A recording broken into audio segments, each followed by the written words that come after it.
Havendo Deus falado no Antigo Testamento. Stephen Cohn, Edições Tesouro Aberto. Daniel. Deus é meu juiz. No ano terceiro do reinado de Jeoaquim, rei de Judá, veio Nabucodonosor, rei da Babilônia, a Jerusalém e a sitiou. O Senhor lhe entregou nas mãos a Jeoaquim, rei de Judá, e alguns dos utensílios da casa de Deus. A estes levou-os para a terra de Sinar, para a casa do seu Deus, e os pôs na casa do tesouro do seu Deus. Disse o rei a Aspenaz, chefe dos seus eunucos, que trouxesse alguns dos filhos de Israel, tanto da linhagem real como dos nobres, jovens sem nenhum defeito, de boa aparência, instruídos em toda a sabedoria, doutos em ciência, versados no conhecimento e que fossem competentes para assistirem no palácio do rei e lhes ensinasse a cultura e a língua dos caldeus. Determinou-lhes o rei a ração diária, das finas iguarias da mesa real e do vinho que ele bebia, e que assim fossem mantidos por 3 anos, ao cabo dos quais assistiriam diante do rei. Entre eles se achavam dos filhos de Judá, Daniel, Ananias, Misael e Azarias. O chefe dos eunucos lhes pôs outros nomes, a saber, a Daniel o de Beltesazar, a Ananias o de Sadraque, a Misael o de Mesaque e a Azarias o de Abednego. Resolveu Daniel firmemente não contaminar-se com as finas iguarias do rei, nem com o vinho que ele bebia. Então pediu ao chefe dos eunucos que lhe permitisse não contaminar-se. Ora, Deus concedeu a Daniel misericórdia e compreensão da parte do chefe dos eunucos. Daniel 1, 1-9. Ora, a estes 4 jovens Deus deu o conhecimento e a inteligência em toda a cultura e sabedoria, mas a Daniel deu inteligência de todas as visões e sonhos. Vencido o tempo determinado pelo rei para que os trouxessem, o chefe dos eunucos os trouxe à presença de Nabucodonosor. Então o rei falou com eles e, entre todos, não foram achados outros como Daniel, Ananias, Misael e Azarias. Por isso, passaram a assistir diante do rei. Em toda a matéria de sabedoria e de inteligência sobre o que o rei lhes fez perguntas, os achou 10 vezes mais doutos do que todos os magos e encantadores que havia em todo o seu reino. Daniel continuou até ao 1º ano do rei Ciro. Daniel 1, 17-21. Tu, porém, Daniel, encerra as palavras e sela o livro, até ao tempo do fim. Muitos o esquadrinharão e o saber se multiplicará. Então eu, Daniel, olhei, e eis que estavam em pé outros 2, um de um lado do rio, o outro do outro lado. Um deles disse ao homem vestido de linho que estava sobre as águas do rio: Quando se cumprirão essas maravilhas? Ouvi o homem vestido de linho que estava sobre as águas do rio, quando levantou a mão direita e a esquerda ao céu e jurou, por aquele que vive eternamente, que isso seria depois de um tempo, 2 tempos e metade de um tempo. E quando se acabar a destruição do poder do povo santo, essas coisas todas se cumprirão. Eu ouvi, porém não entendi. Então eu disse: Meu Senhor, qual será o fim dessas coisas? Ele respondeu: Vai, Daniel, porque essas palavras estão encerradas e seladas até o tempo do fim. Muitos serão purificados, embranquecidos e provados, mas os perversos procederão perversamente, e nenhum deles entenderá, mas os sábios entenderão. Depois do tempo em que o sacrifício diário for tirado e posta a abominação desoladora, haverá ainda 1290 dias. Bem-aventurado o que espera e chega até 1335 dias. Tu, porém, segue o teu caminho até o fim, pois descansarás e, ao fim dos dias, te levantarás para receber a tua herança. Daniel 12, 4-13. Oremos. Querido Pai Celestial, ao estarmos em Tua presença, nos voltamos ao Teu Espírito para que Ele abra a Tua palavra aos nossos corações, de modo que sejamos trazidos para perto de Ti e de Tua vontade. Nos oferecemos a Ti para tudo que seja Tua vontade aqui nesta terra. Possa o Teu nome ser glorificado em toda a terra. Rogamos isso no nome do nosso Senhor Jesus. Amém. O nome Daniel significa Deus é o meu juiz ou Deus é juiz. Ele nasceu na época do rei Josias, que foi um bom rei de Judá. No entanto, Josias morreu numa batalha contra o faraó Neco, rei do Egito. Joacás, filho de Josias, assumiu o trono por 3 meses e foi deposto por Neco, que colocou Jeoaquim como rei em seu lugar. O novo rei assumiu o posto como um vassalo do rei do Egito.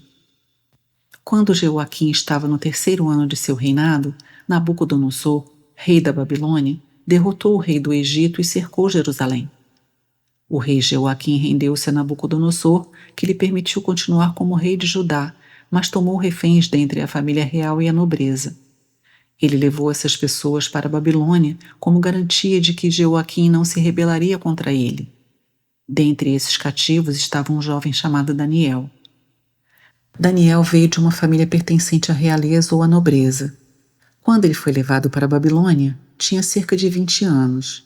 Em sua adolescência, ele viveu sob o governo do ímpio rei Jeoaquim por alguns anos.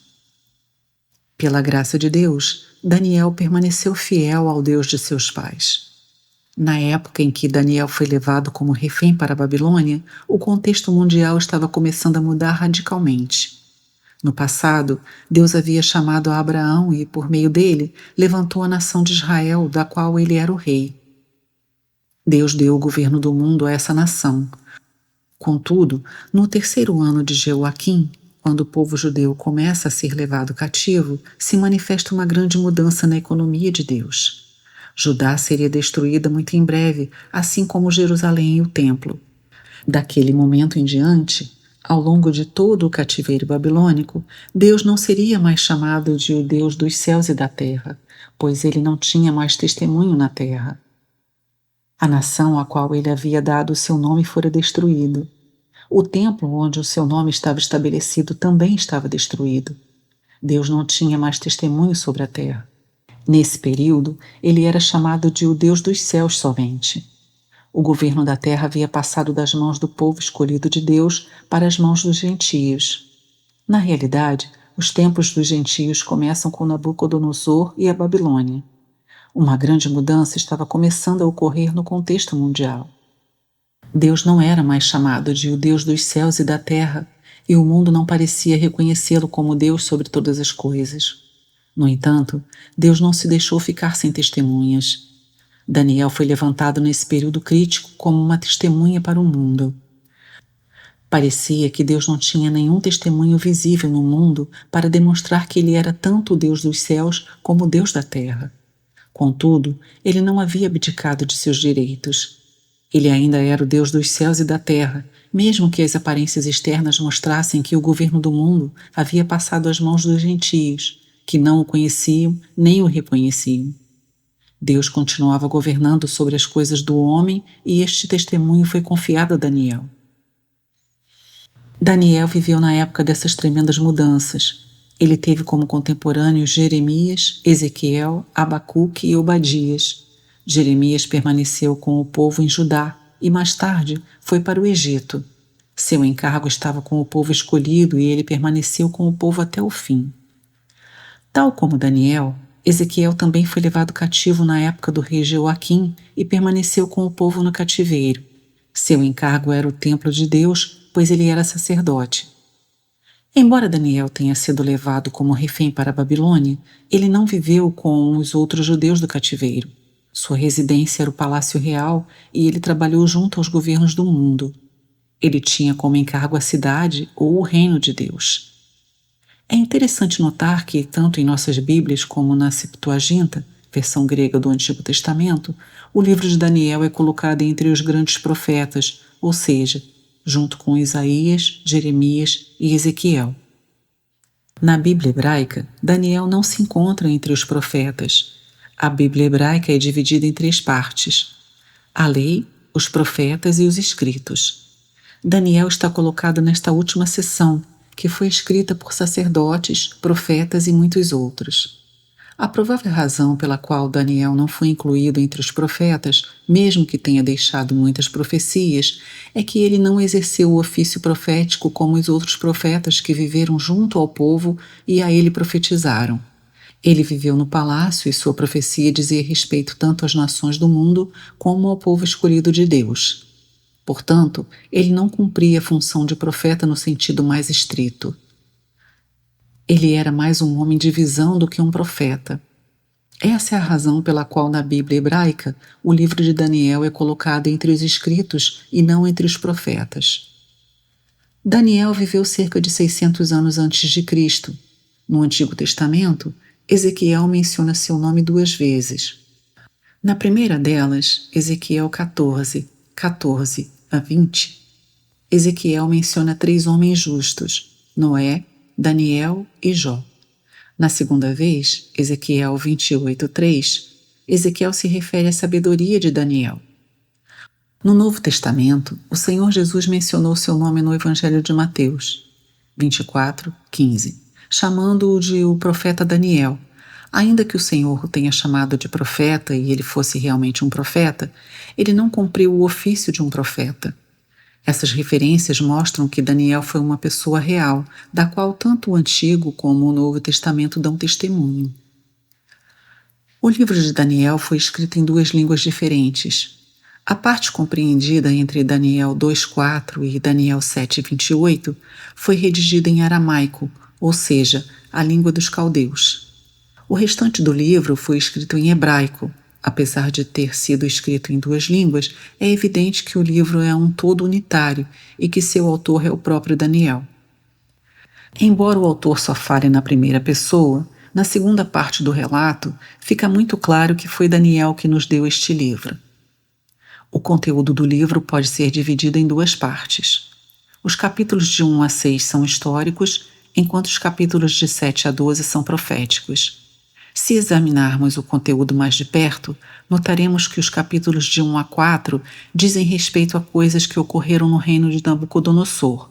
O capítulo 5 mostra a época de Belsazar e o capítulo 6 trata do reino de Dario. Os capítulos 7 e 8 novamente se reportam ao tempo de Belsazar, o capítulo 9 ao governo de Dario e os capítulos 10, 11 e 12 falam da época de Ciro. Isso mostra que há uma ordem cronológica muito clara no livro de Daniel. A primeira parte do livro de Daniel é de natureza histórica. A segunda parte é profética, de cunho apocalíptico, pois consiste numa série de visões sobrenaturais que precisam ser interpretadas. A palavra apocalipse significa descortinar a verdade. Esse tipo de profecia ocorre no livro de Apocalipse e em parte do livro de Zacarias.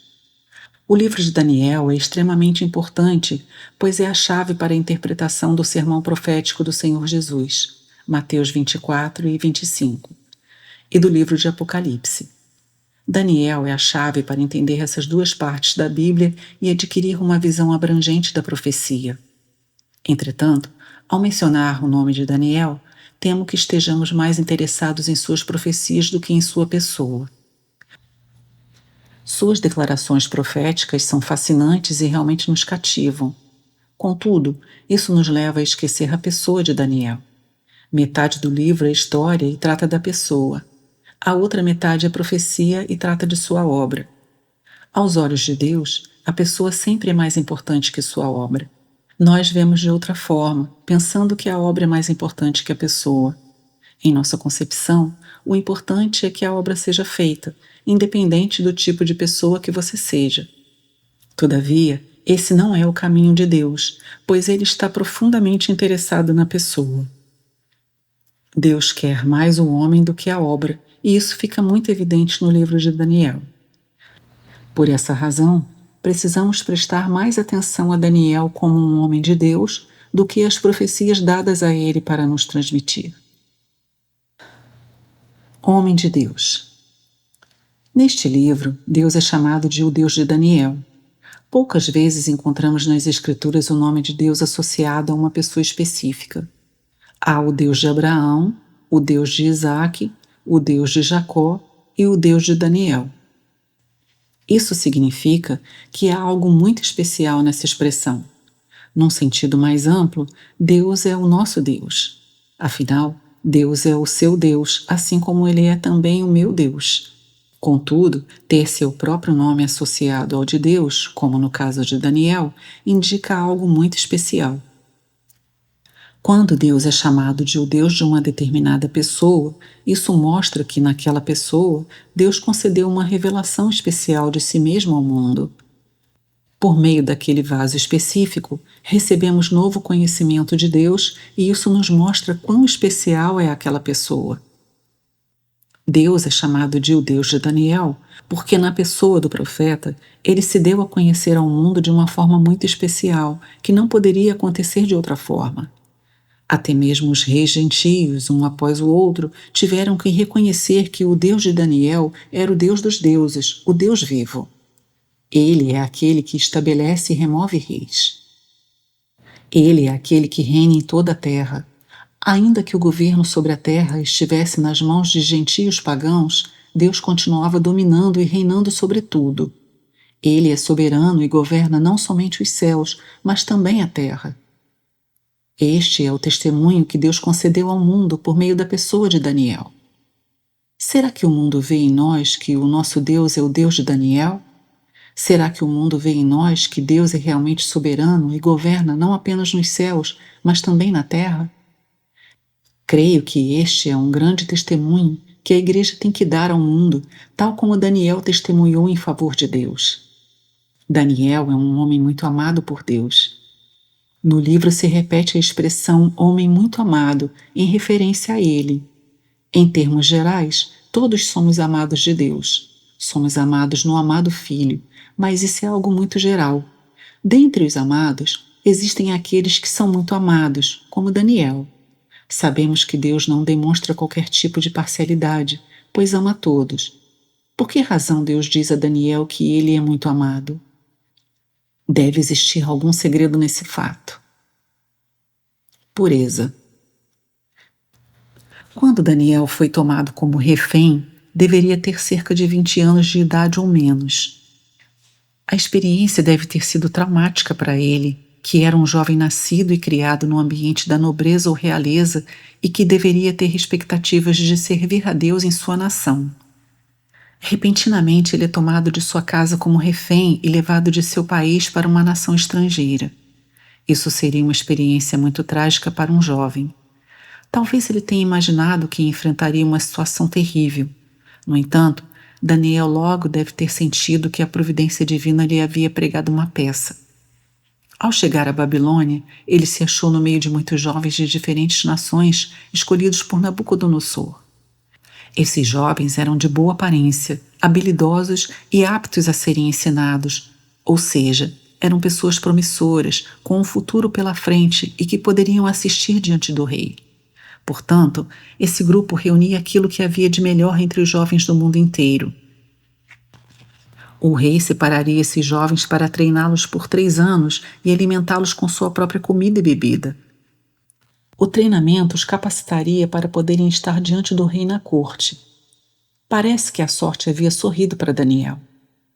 Ao ser tomado como refém, ele se tornara um prisioneiro, mas repentinamente um futuro brilhante se abriu diante dele, pois lhe foram concedidas grandes oportunidades. Imagine se você fosse um desses jovens e essas oportunidades repentinamente se abrissem. Você se deixaria levar por elas? Será que você esqueceria sua nação e seu povo? Será que você esqueceria de sua própria situação? Talvez você apenas pensasse em aproveitar aquela oportunidade em seu favor.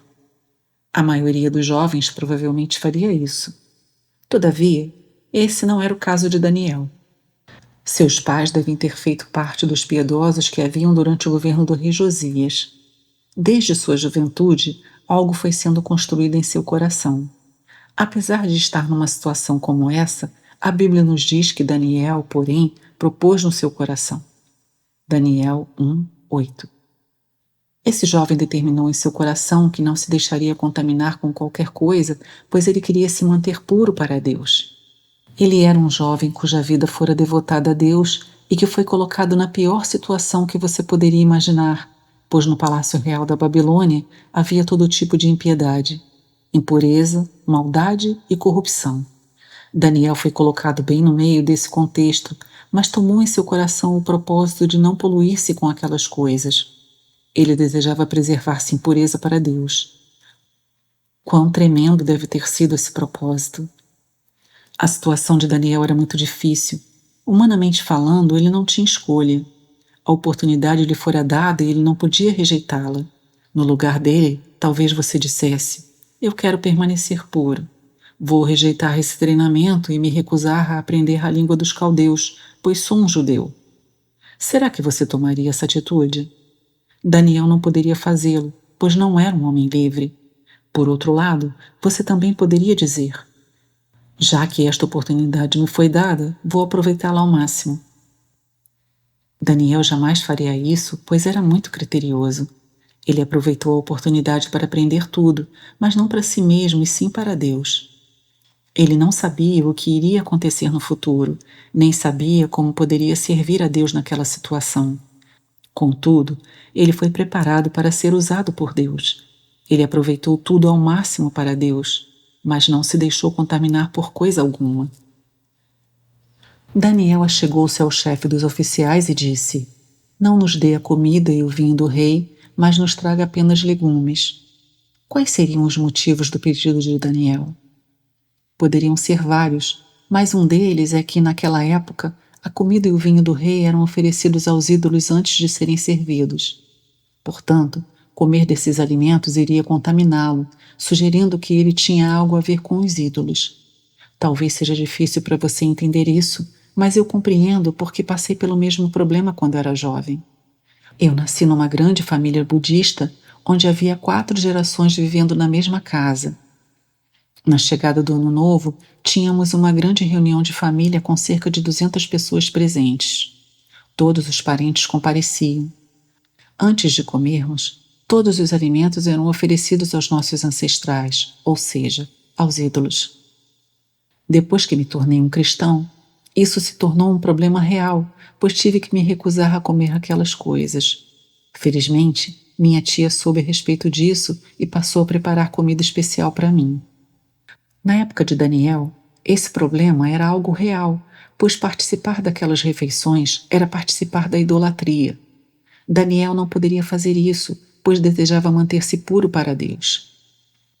Essa pode ter sido a principal razão para o pedido de Daniel, mas podem ter havido outras. Caso sejamos cristãos que desejam viver uma vida para Deus, não devemos tirar proveito de todas as coisas do mundo que nos são dadas. Pode ser que tenhamos o seguinte pensamento: eu não roubei nada, isso é a minha porção. Já que essas coisas me foram dadas, por que motivo eu deixaria de aproveitá-las ao máximo? Se você fizer isso, seu coração será desviado das coisas de Deus para as coisas deste mundo. Os cristãos devem viver uma vida simples. Devemos comer de modo a ter um corpo saudável para servir a Deus, mas não devemos viver suntuosamente. Uma vida suntuosa não favorece a vida cristã. Se Daniel desfrutasse de toda a comida e bebida do rei, ele talvez chegasse a embebedar-se e isso afetaria sua vida diante de Deus. Portanto, ele preferiu uma vida simples para que pudesse glorificar a Deus. É muito importante que tenhamos esse mesmo propósito em nossos corações, especialmente os mais jovens. Daniel tinha esse propósito e Deus honrou tal decisão, abrindo o caminho de forma que ele foi capaz de evitar a contaminação com a comida e a bebida do rei. Deus recompensou Daniel e seus amigos, dando-lhes sabedoria e entendimento. Em termos de discernimento, esses jovens eram 10 vezes mais sábios que os escribas e encantadores que haviam em todo o país. Deus honrou a Daniel e seus amigos. Além disso, Daniel sabia como interpretar sonhos e visões. Ele adquiriu essa capacidade pelo fato de se preservar puro e viver uma vida transparente diante de Deus. Humildade. Daniel era um homem humilde. Deus lhe deu grande sabedoria, de modo que ele foi capaz de interpretar sonhos que nenhum outro podia interpretar. Quando ele compareceu diante do rei Nabucodonosor, este lhe perguntou: podes tu me fazer saber o que vi no sonho e a sua interpretação? Daniel então respondeu: eu não posso, pois não sou melhor que nenhum dos demais sábios. No entanto, há um Deus no céu que deseja revelar os mistérios ao rei. Daniel nunca tentou tomar a glória para si mesmo. Ele sabia que toda a glória pertence a Deus. Portanto, ele tinha consciência de que era apenas um vaso em suas mãos. A humildade de Daniel era algo louvável e agradável a Deus. Integridade. Daniel era um homem íntegro. Sua integridade tornou-se proverbial, junto à de Noé e de Jó. Ver Ezequiel 14, 14 e 20. Dentre todos os habitantes do mundo, Noé foi o único íntegro diante de Deus.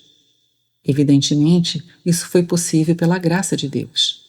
Lembre-se também da integridade de Jó.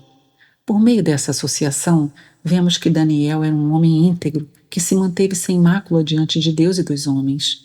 Até mesmo seus inimigos não conseguiram encontrar qualquer transgressão em tudo o que ele fazia. Daniel era uma espécie de primeiro-ministro do Império Medo-Persa, que era a maior nação do mundo da época. Ele tinha inúmeras tarefas administrativas de escala mundial. Contudo, seus inimigos não conseguiram encontrar falhas em seu trabalho. Eles só conseguiram acusá-lo, denunciando sua relação com Deus. Isso é algo formidável. Daniel era uma pessoa íntegra, não apenas diante de Deus, mas também diante dos homens. Devido à sua integridade, ele foi capaz de advertir o déspota Nabucodonosor, dizendo: dá fim aos teus pecados, fazendo justiça e usando de misericórdia para com os pobres, para que se prolonguem os teus dias. Ver Daniel 4, 27.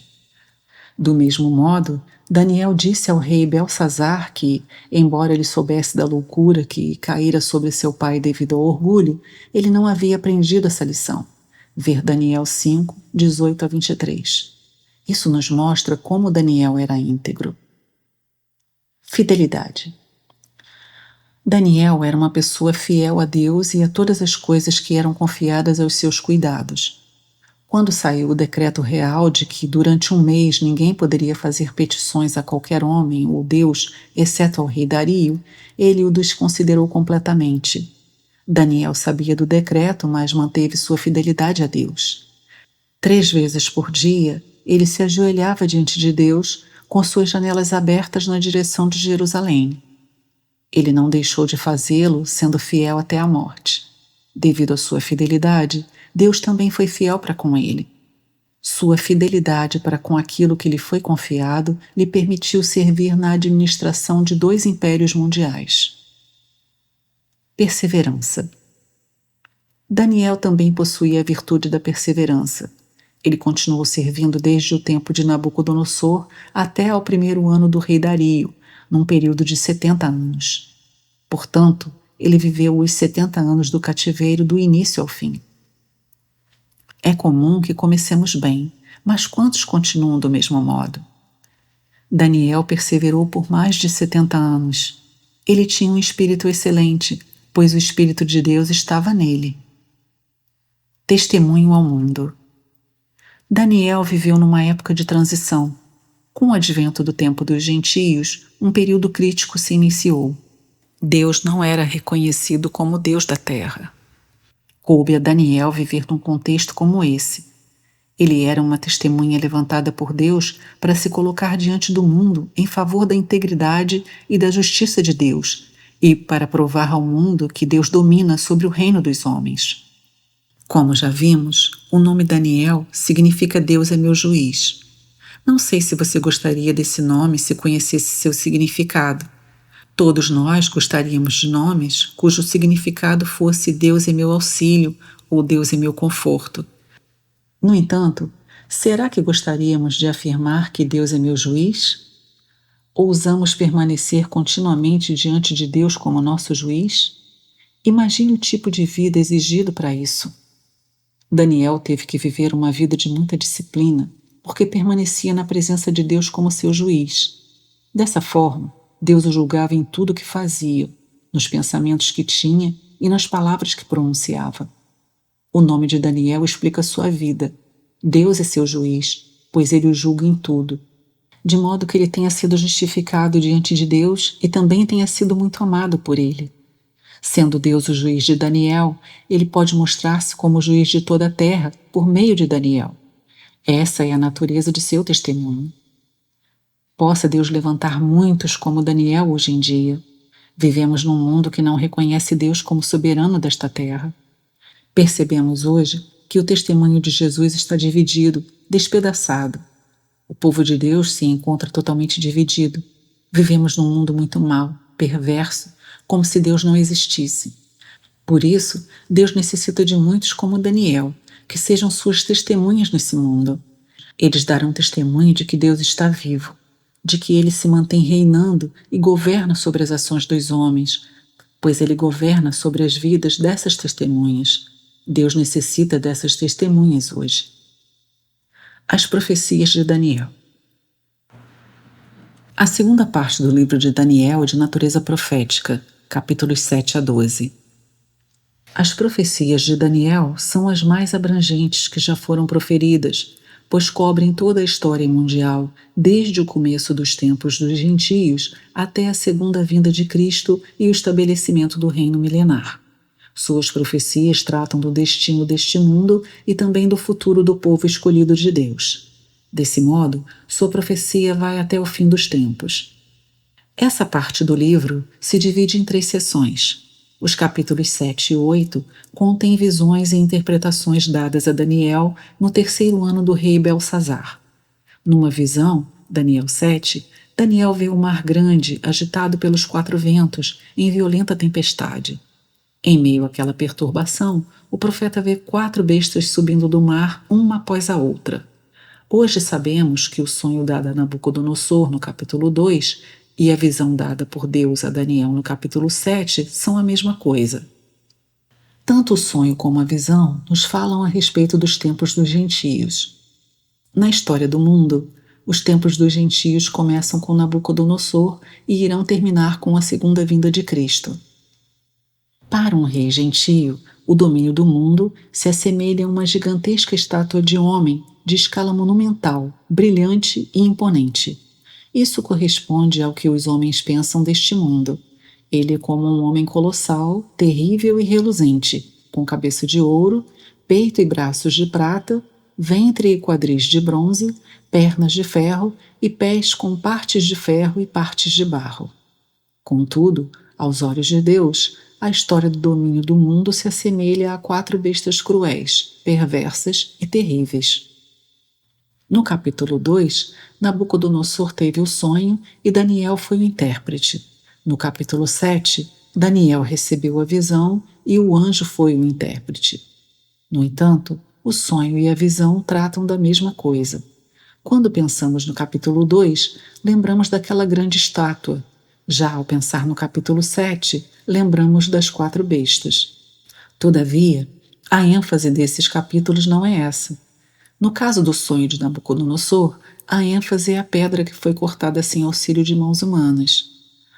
Um dia, essa pedra ferirá os pés e destruirá a imagem por inteiro. Em seguida, a pedra se tornará uma grande montanha e encherá a terra.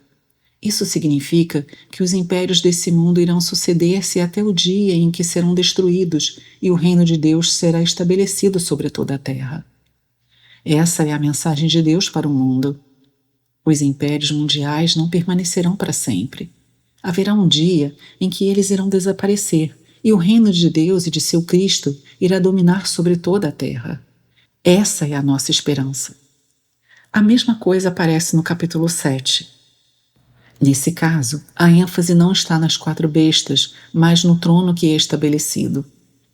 A visão nos mostra o ancião de dias sentado no trono e um como filho do homem que vem e toma o reino, o domínio, o poder e a glória. Todas as bestas serão destruídas e os santos do Altíssimo possuirão o reino. Os tempos dos gentios, que começam na época de Nabucodonosor, estão próximos do fim. Em Lucas 21, 24, o Senhor diz que os tempos dos gentios terminarão quando Jerusalém não estiver mais sendo pisada por eles. Sabemos que isso já aconteceu, pois a cidade hoje está sob controle de Israel. Nunca devemos ser dogmáticos quanto à profecia, pois Deus é longânimo. Contudo, se meu entendimento está correto, isso significa que estamos muito perto do fim. Provavelmente, estamos no estágio de formação dos 10 dedos dos pés. Podemos agradecer a Deus, pois seu reino está chegando. Assim vemos que os capítulos 7 e 8 de Daniel tratam dos tempos dos gentios. No capítulo 9, encontramos Daniel orando durante o primeiro ano do rei Dario. Ele estava lendo os capítulos 25 e 29 de Jeremias, onde o profeta diz que o cativeiro babilônico duraria 70 anos. Naquele momento, faltavam apenas 2 anos para que esse período se completasse. Ao perceber esse fato na profecia, Daniel entregou-se à oração e jejum para que a promessa de Deus viesse a acontecer. Ele ainda estava orando quando Deus o atendeu, enviando seu anjo com uma resposta muito mais ampla do que seu pedido. Daniel estava orando a respeito dos 70 anos, pois dali a 2 anos o cativeiro deveria terminar. Isso o levou a interceder por seu povo e pela cidade de Jerusalém. Todavia, Deus respondeu dando-lhe 70 vezes 7, ou 77. Algumas traduções da Bíblia dizem devidamente 70 semanas, mas o original diz apenas 77. Daniel estava preocupado com 70, mas Deus lhe respondeu com 70 vezes 7. Deus estava revelando a Daniel toda a história da restauração de seu povo escolhido. Ele estabeleceu 70 setes para completar sua obra com seu povo. Em certo sentido, foi por intermédio das orações de Daniel que, no primeiro ano do rei Ciro, foi promulgado o decreto permitindo que os filhos de Israel retornassem à sua terra e reconstruíssem o templo. No entanto, Deus deu a Daniel algo mais, 70 setes ou 490 anos. Em Daniel 9, 24 a 27, os 70 setes foram divididos em 3 partes: 7 setes, 7 vezes 7, 62 setes, 62 vezes 7, e 1 sete, 1 vezes 7. Os 70 setes, ou 490 anos, teriam início com a ordem para restaurar Jerusalém, sendo que a reconstrução ocorreria na primeira parte, 7 vezes 7, ou 49 anos. Sabemos que no 20º ano do reinado de Artaxerxes Longimanus, 454 a.C., Neemias recebeu a ordem de reconstruir os muros de Jerusalém. Em 49 anos a cidade foi reconstruída em tempos angustiosos. Desde o ano 454 a.C. até o tempo do Messias, ungido, o príncipe, ocorreram exatamente 69 setes, ou 483 anos, 49 anos mais 434 anos. Se quisermos ser bem acurados, devemos lembrar que Cristo foi proclamado Messias quando entrou em Jerusalém pela última vez. A profecia de Daniel afirma que o Messias viria, mas seria cortado, original. Essa palavra é um termo forte, significando que o Messias teria uma morte violenta, ou seja, a crucificação.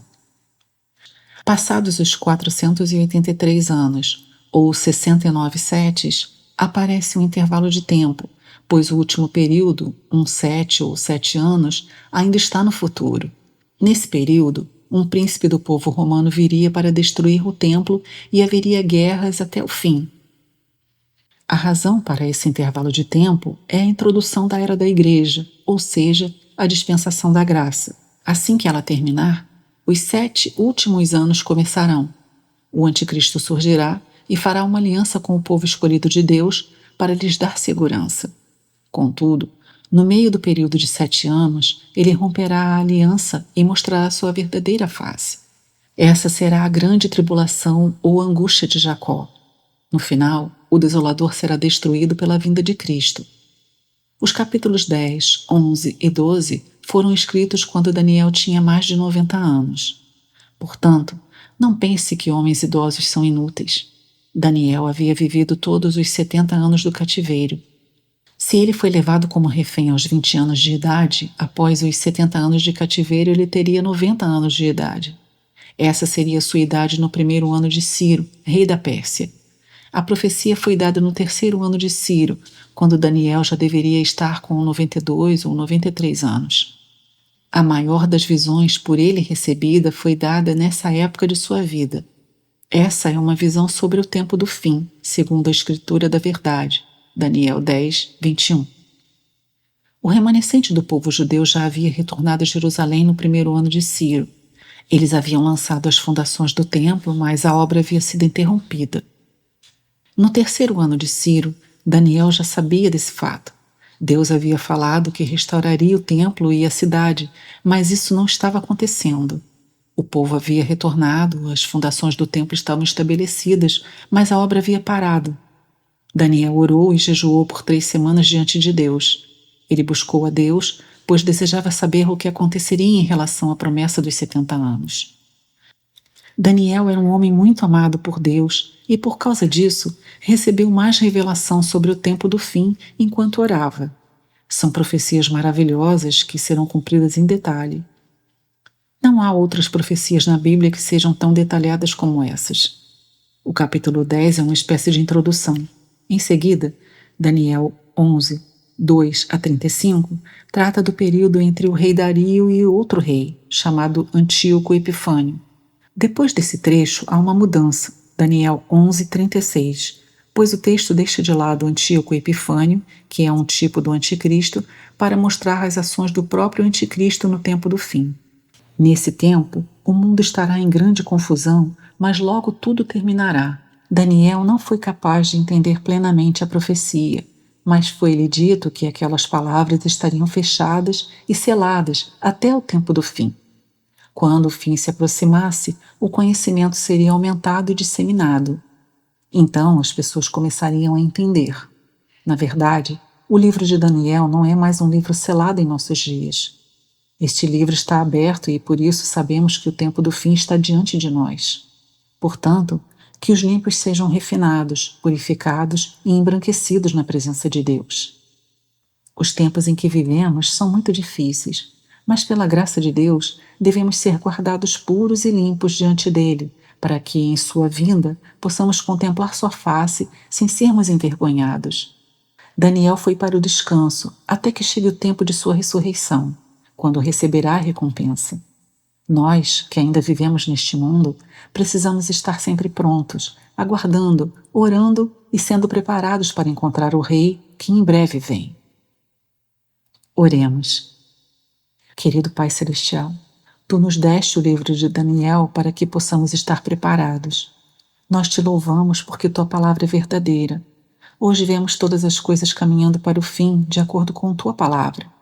Nós te agradecemos porque este mundo logo terminará e Teu reino virá sobre esta terra. Enquanto aguardamos por isso, rogamos que envies muitas testemunhas como Daniel, que possam testificar que Jesus é Rei, que seu reino é um reino eterno e que seu domínio não tem fim. Senhor, nós te pedimos que este livro de Daniel não seja apenas uma curiosidade para nós, mas que possa despertar nossos corações para que, puros como Daniel, nos entreguemos totalmente a Ti para sermos Tuas testemunhas e Teu testemunho. Oramos no nome do nosso Senhor Jesus. Amém.